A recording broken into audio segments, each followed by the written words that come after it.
Hi everybody, welcome back to Around the Campfire, the ultimate summer camp podcast.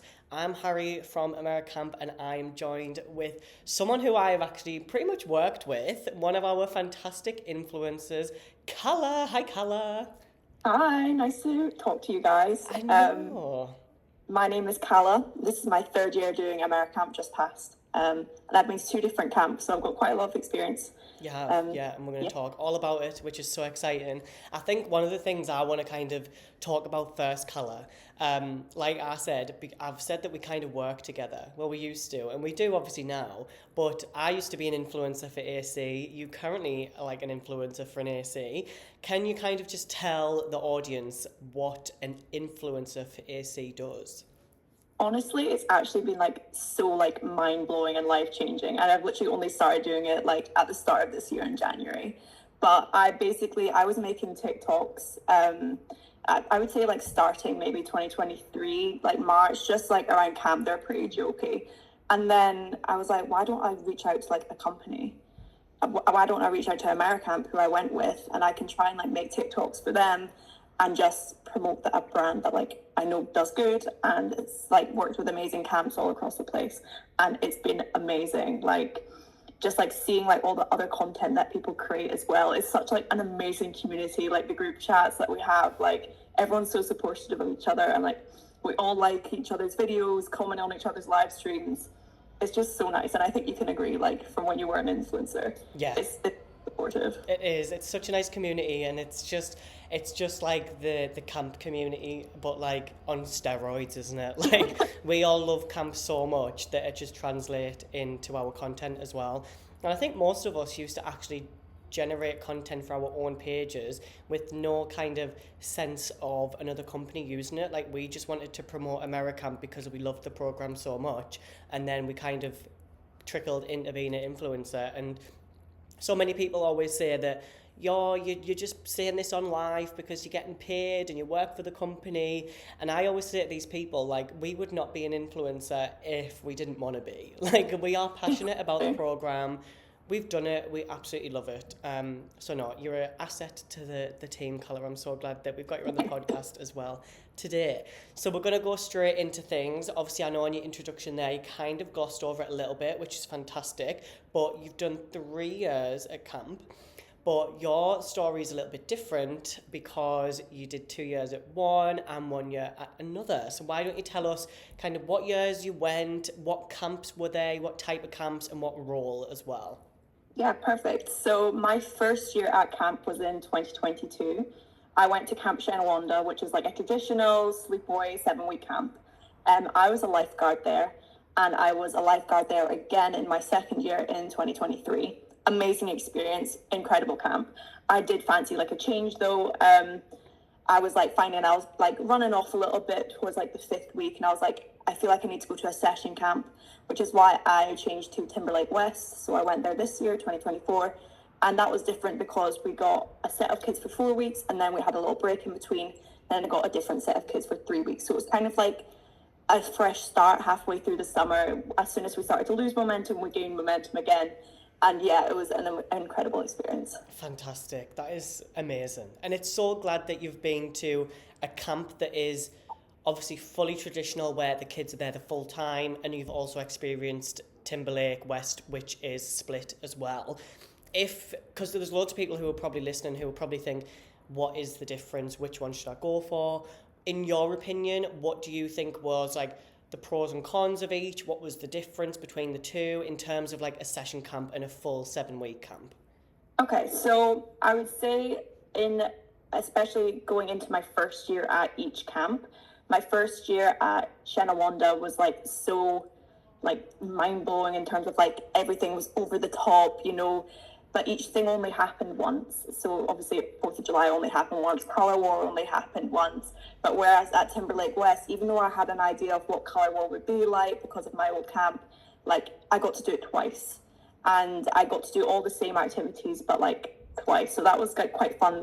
I knew what would happen in the second session. I was a lot more prepared to meet the kids and how to really talk to them and get on well with them, as comparison to my first year at my other camp, where I had no clue what to do, and I had to go into that and just work with it the entire way through. Like, I didn't really get like a second chance. I would say another main difference is the size of the camps that I went to. Timberlake West is actually a really small camp because they've got like half the amount of kids, because like obviously each session they've got half the amount of staff, so there's hardly any staff. I remember in my first 2 years at Shenawanda, there was like something crazy like 500 staff on like the Facebook page, whereas there was like if 200 in the Timberlake West one. But there's like negatives and positives to that. Like, everyone was so close knit and we got on so well with each other, whereas like at my other camp, there was like people that I never talked to before.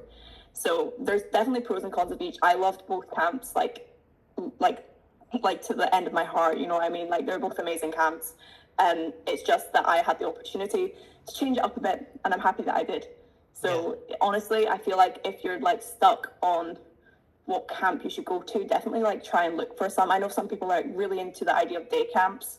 That's never been personally a thing for me, because I quite like hanging out with my kids at night. I feel like growing with them, you know what I mean? But yeah, definitely try and look into different types of camps, and you will find one that's like suitable for you. 100%. And it's funny that you say that like Timberlake West is small, because I view Timberlake West as quite a big camp. Obviously, we know that there are many camps in the US that are YMCA camps or Girl Scout camps that are really small, and we're talking 20, 30 staff total, whereas me and you have both been to pretty big camps. And Timberlake West and my camp, Tyler Hill, is in the TLC family of camps, so they share very similar vibes. Because I always see all of the social media on Timberlake West, and I'm like, it is just like Tyler Hill. So I understand why you had such a good summer, because it is such a good family of camps. But yeah, definitely. Yeah, it's crazy going to a big camp, because it's so different to some other people's experiences. And I feel like it's great what you said, where kind of just have a look what other camps there are, because like you said, people are very set on day camps, which is really popular at the minute. I mean, I remember in my first year, 2023, and it's probably the same when you had your first year or second year, no one really knew about day camps that much. Yeah, I had no idea what they were. I didn't really know what they were, and I just thought, no, I want the traditional summer camp feeling. And it's starting to get really, really popular, and people are starting to get set on it. And it's the same with the camps that we've been to. Chenawanda, Timberlake West, Tyler Hill, Pontiac, all of these huge, huge camps. People kind of just hone in on them, don't they? And they're like, I don't want to go anywhere else.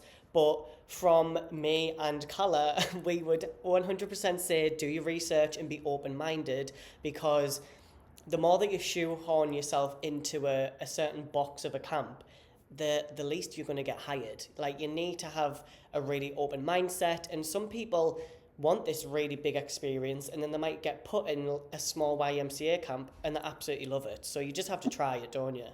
Yeah, exactly. And I mean, I knew that I wanted to go to a session camp, and that's why I researched loads of different session camps across the US. Like, I wasn't particularly set on Timberlake West, but I applied to it anyway because my sister went to Timberlake West way back in like 2013. So she worked there as a staff for 1 year in 2013. And I talked to her a little bit about it, how I was losing momentum at my old camp. And she said, apply to Timberlake West, apply to all these different session camps, see how you get on. And just so happened that I got into Timberlake West, which was like top of my list. But yeah, definitely do your research. Well done. Hey, there you go. See, I mean, it is good if you set on something and then you get that camp. It is a pat yourself on the back moment, because it is like, yay, I got the camp I wanted. But yeah, moral of the story is, if you don't get into that camp that you want to get into, don't lose hope. Like, there will be something else for you out there. So that's fine. You also said, Calla, that you have obviously been to Chenawanda and Timberlake West. You were a specialist at Chenawanda, and you said you were a general at Timberlake West. So people who listen to our podcast usually know the difference between general and specialist, but for someone who's listening who maybe doesn't know what that means, can you just kind of go into what is a general, what is a specialist, and what were the differences when you experienced both camps?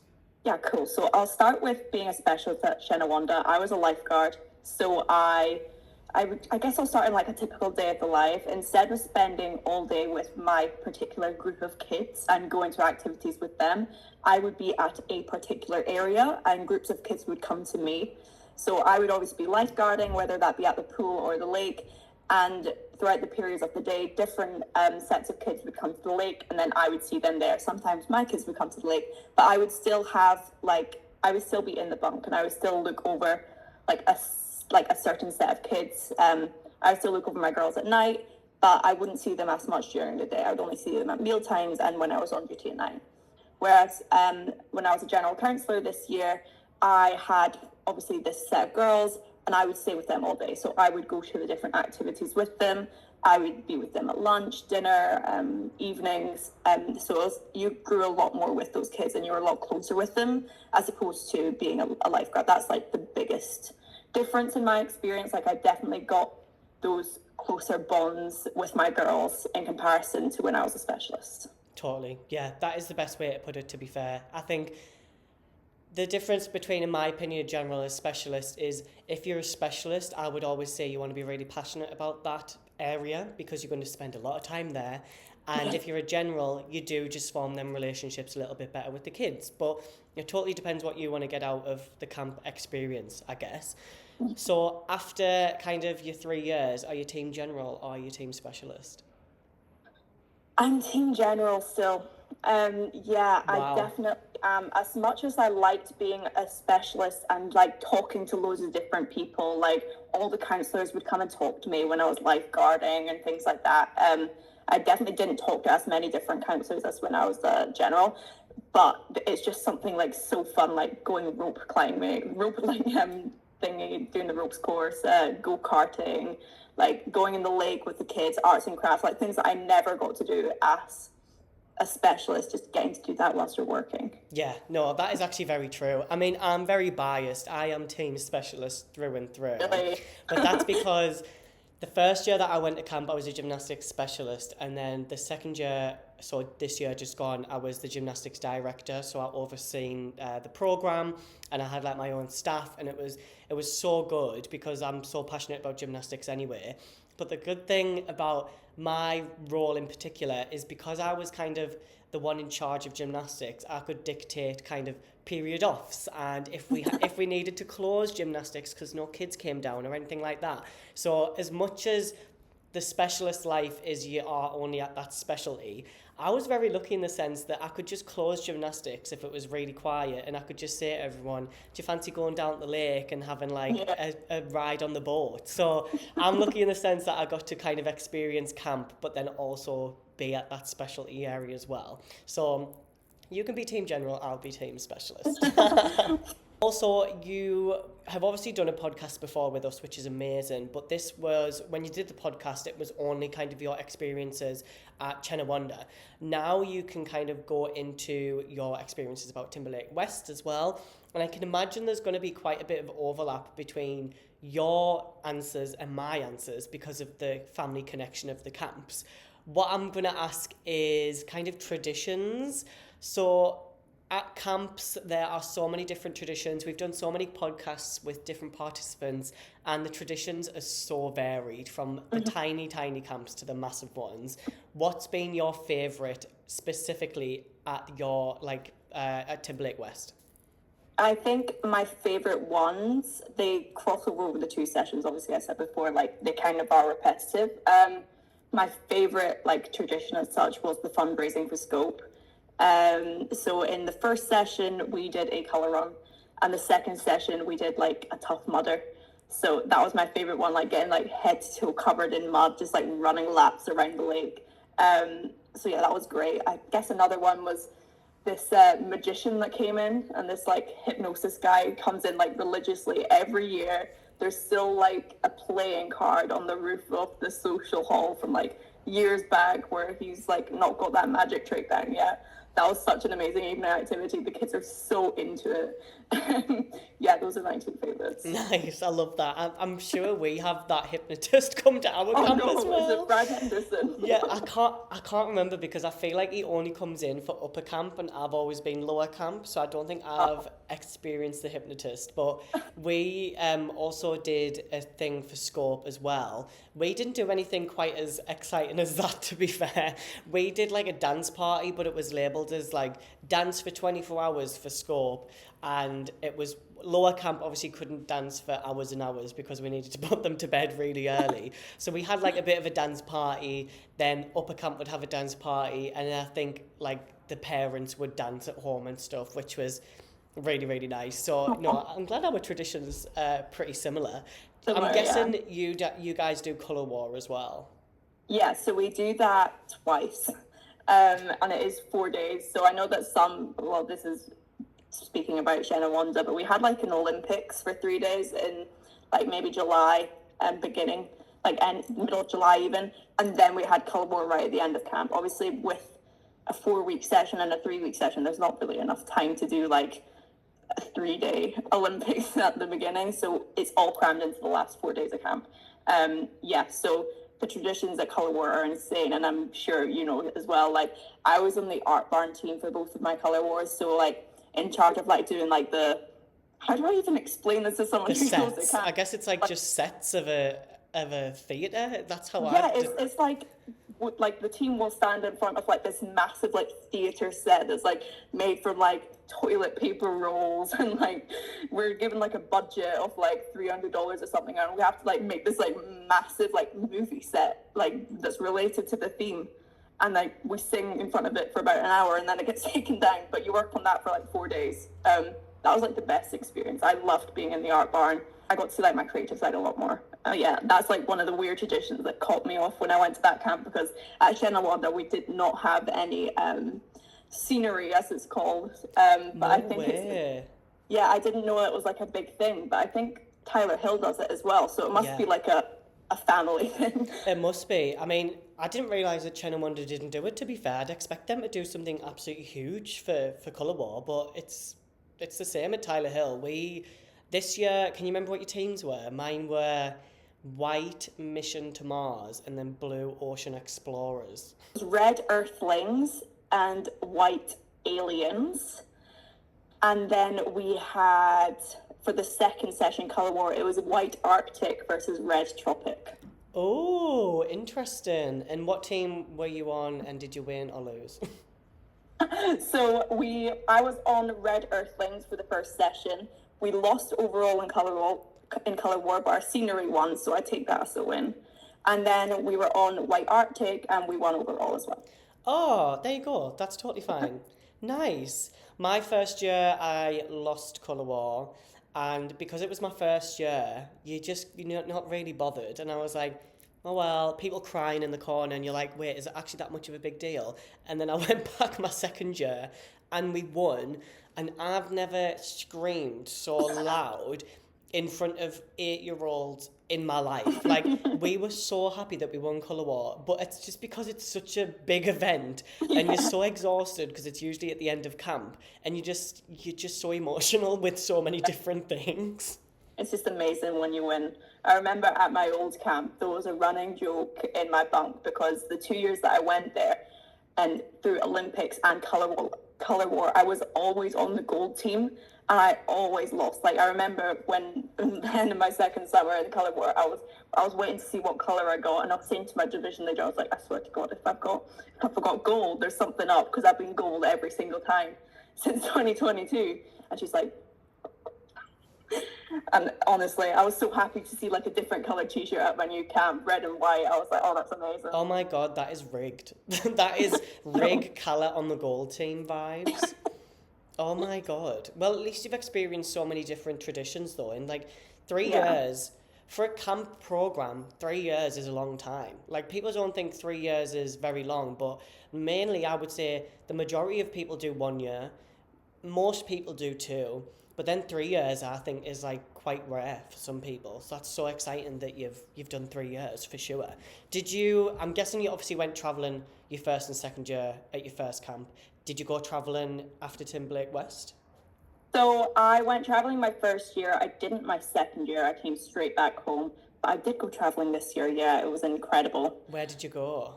So we did one night in New York City, as quite a lot of that area does. And then we had a crazy hectic day flying, because like all the flights were cancelled, but we did get to Nashville eventually.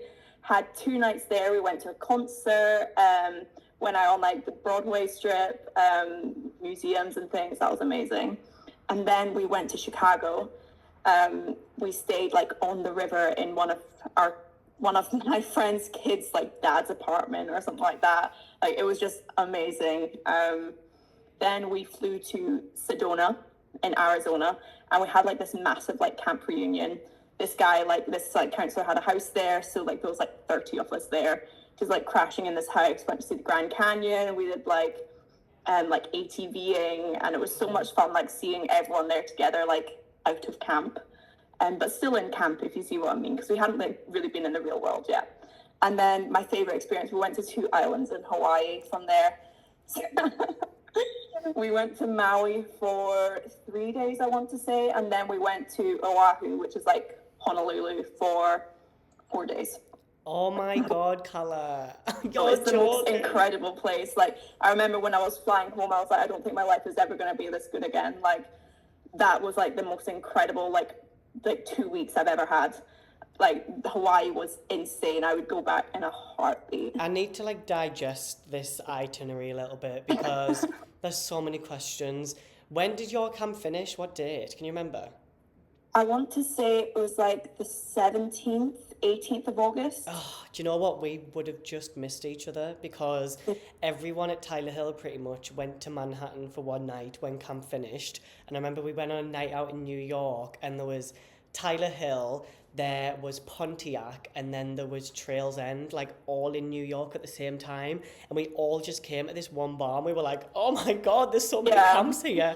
And then we all went to Nashville after. So like we kind of were in the same vibe, but yours was probably just a little bit later. So that's so interesting. Oh my God. I know. It's really funny you say that, because when I was in Nashville on one of the nights out, Tom, there's like an AmeriCamp influencer, Tom, I bumped into him in like in one of the bars. I was like, no way, we do this program together. It's such a small world, because we used to go to Skinner's Falls, like the Delaware River, on our day off, which you guys would have done.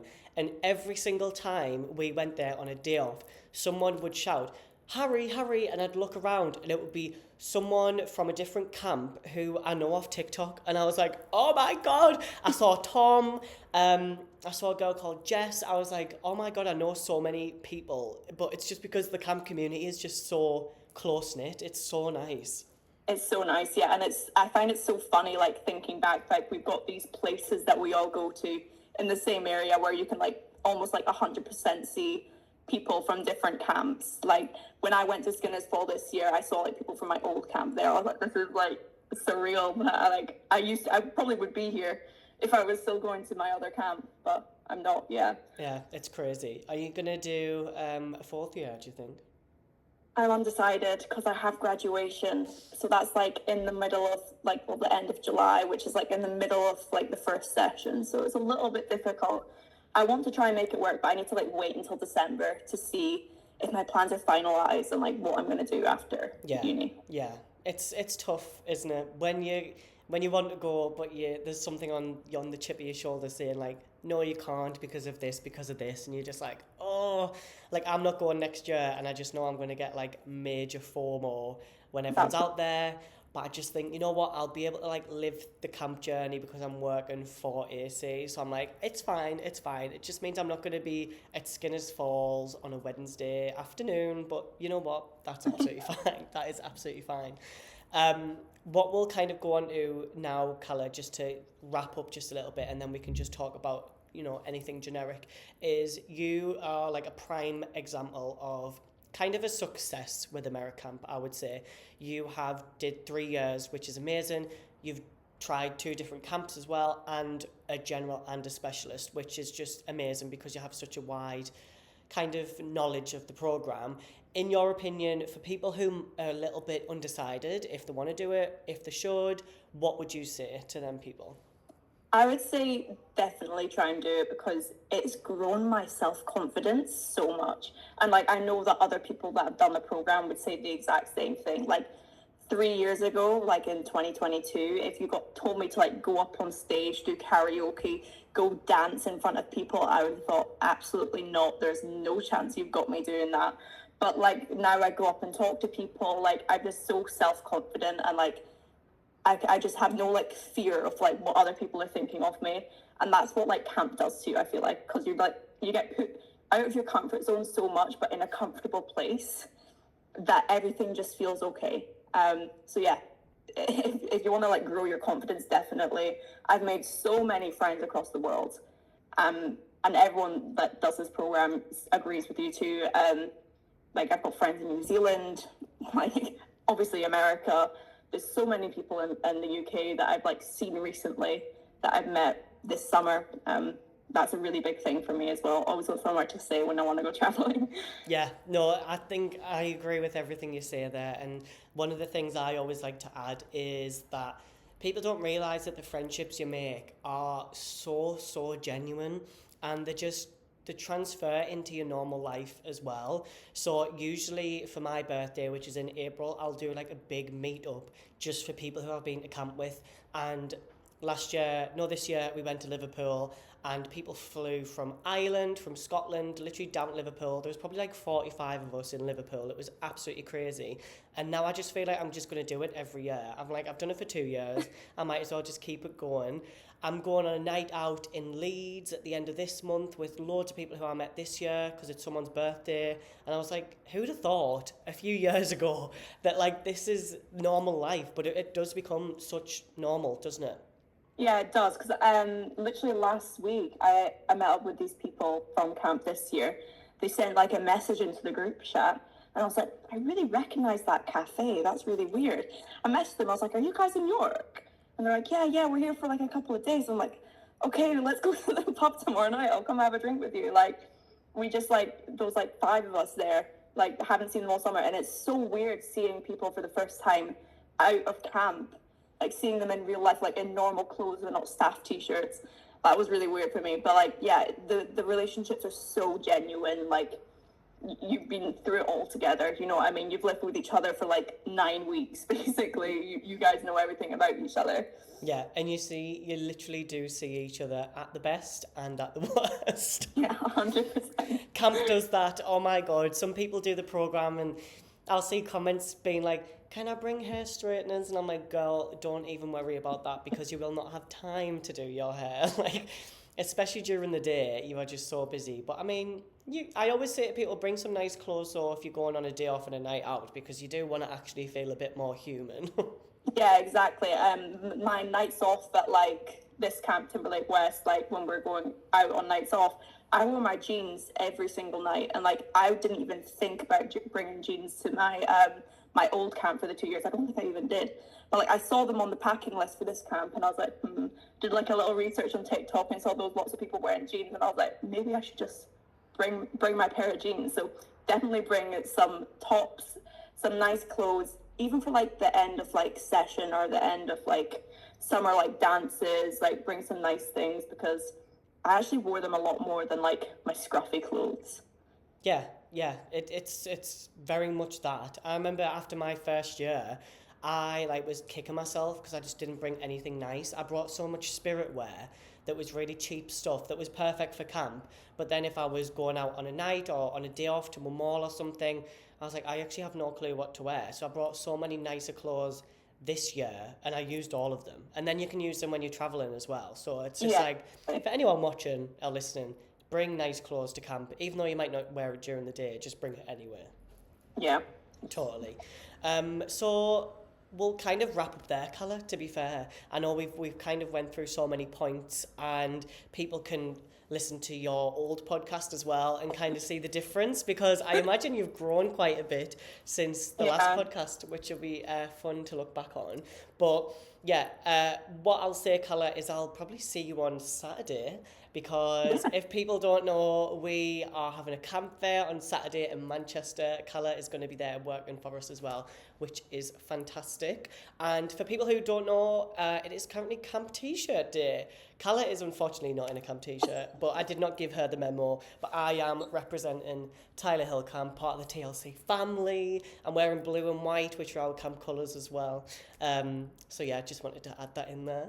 But other than that, I just wanted to say to everyone, thank you so much for listening, for tuning in to Around the Campfire. If anyone has any questions that me and Calla maybe have not touched on, please just email us at info@americamp.co.uk, or you can message us on any social media, the same as you can message Calla on social media as well. Calla, do you want to just tell us what your TikTok is?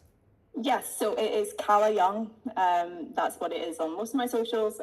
Post lots of content about camp, and obviously, yeah, if you just message me, I would 100% want to like get back to you and help people like figure out what they want to do for next summer. Fabulous. Well, thank you so much, Calla, again for coming on the podcast. Thank you. Thanks everyone for listening. So we'll see you later. Goodbye. Bye.